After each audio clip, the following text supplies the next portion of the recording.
I was the fifth of 5 children in my parents' relationship.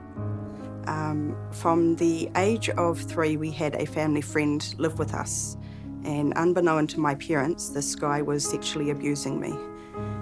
And this guy would tell me that this is what people who love you do.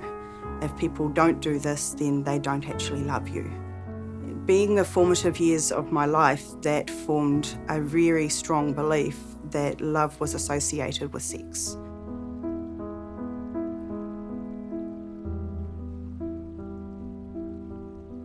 After some time, my mother walked out on our family and she left with this guy and took away the only person that I thought loved me. The years progressed and my father, being the 80s and the 90s, we were disciplined with a hiding, when you did something wrong. And my dad would often say, "It's because I love you." And I then learnt to associate the word love with abuse as well as sex. This had ongoing issues for me in that from the age of 14, I developed an addiction to pornography. And the kind of thing that I would seek out was the kind of thing that I thought would make me feel like I was loved. I was raised going to church, so I heard that God loved me. I heard other people tell me they loved me, but my mind couldn't comprehend it because the meaning was so distorted. I continued to live like that for over 20 years.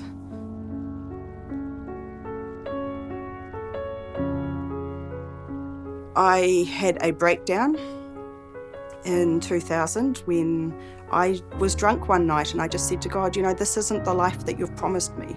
Where is the joy? Where is the hope? Where is the peace? Where is the healing that you told me that you would give me? And the next day I received an email from the Richmond New Life Church inviting me to a women's ministry night online. I had never been to the church. I didn't know anybody, but for whatever reason, I decided to attend. And I sat there very quietly in the background and started building relationships with people that were very different from what I knew. They supported me alongside my journey of recovery from mental health and just accepted me for who I was.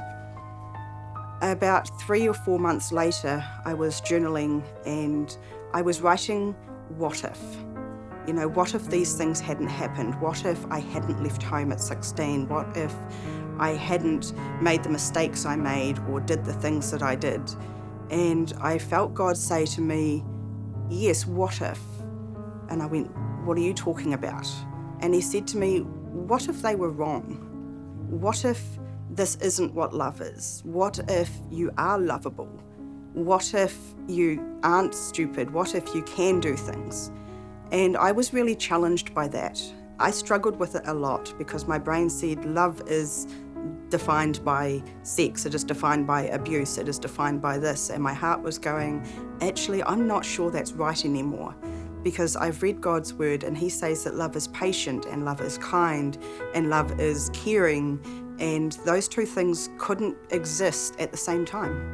And the more that I allowed my thoughts to change and him to challenge what I was thinking, the more it brought a freedom to me because all of a sudden I was loved, I was lovable, and I was able to love other people.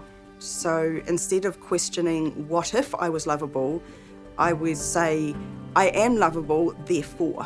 And that changed the way that I acted, it changed the way that I held myself, it changed the way that I held other people.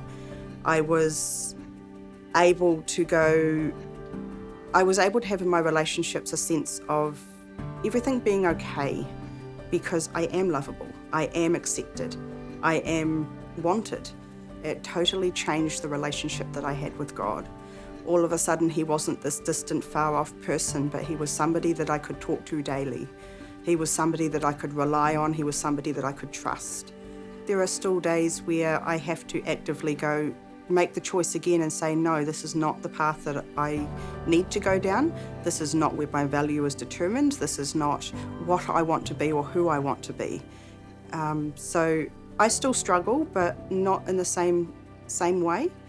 It's a lot easier to say no and go, I don't need that in my life anymore.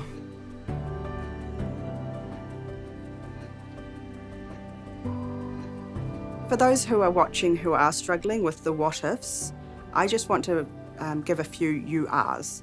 So you are worthy, you are loved, you are wanted, you are accepted, and you are needed. And who you are makes a really big difference.